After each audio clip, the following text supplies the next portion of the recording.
Kami mulai dari berita pengemudi ojol yang dipukul oleh anggota TNI hingga alami patah tulang, saudara, di bagian hidung. Saat ini kondisinya masih dirawat intensif di Rumah Sakit Medika Jaya Pontianak.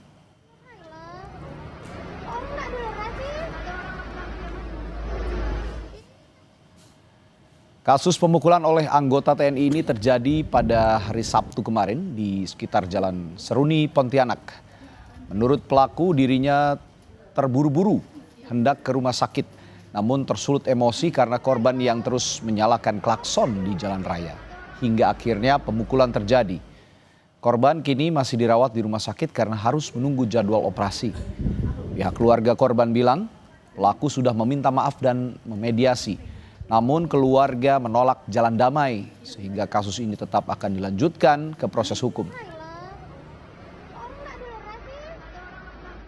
Itu enggak mau jalur damai ya Kak ya? Enggak bisa, soalnya udah sampai ke operasi juga, biarpun operasinya ditanggung sama pihak pelaku, keluarga besar enggak mau gitu. Kemarin juga udah mediasi sama kepala PM juga, pelakunya juga, sama kepala ojol juga, jadi itu jalur hukum udah ada tangan apa segala macam.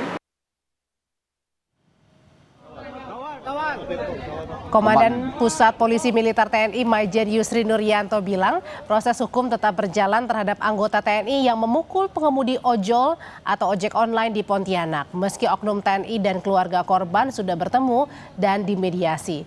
Dan Puspom TNI juga kembali mengingatkan kepada seluruh anggota TNI untuk menghindari selisih paham agar tidak ada kejadian serupa. Perlu saya sampaikan bahwa kedua belah pihak sudah berdamai ya. Jadi pelaku dalam ini mungkin ya ini kan terjadinya di jalan ya, di jalan mungkin karena emosi atau apa sehingga terjadi pemukulan. Ya sebetulnya itu tidak boleh ya. Tapi kedua belah pihak sudah berdamai, tetapi proses penyidikan berlanjut. Pangdam 12 Tanjung Pura Maijen TNI Jamalulail menjenguk pengemudi ojol, korban penganiayaan anggota TNI di rumah sakit. Pangdam meminta maaf langsung kepada keluarga dan korban serta memastikan proses hukum tetap berjalan. Pangdam juga memastikan kasus ini tetap diproses sesuai aturan dan pelaku saat ini sudah ditahan di instalasi tahanan militer Kodam 12 Tanjung Pura. Pangdam juga menjelaskan kasus ini bukan antar instansi namun antar individu. Beli beras Bu, komandan. Ya kalau memang dia salah ya saya hukum. Tapi saya anggap saya tidak mau. Wah itu bukan anak buah, nggak bisa. Dia tetap anak buah saya.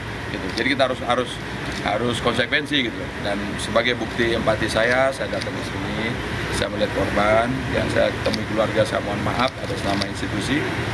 Namun biarpun saya tahu di proses ini kejadiannya bukan antara institusi ke institusi ya Mas ya. Ini hanya saya lihat, saya baca sih laporannya itu hanya ada gesekan personal di lapangan. Sesaat kemudian mungkin emosi meluap terjadi hal sedemikian.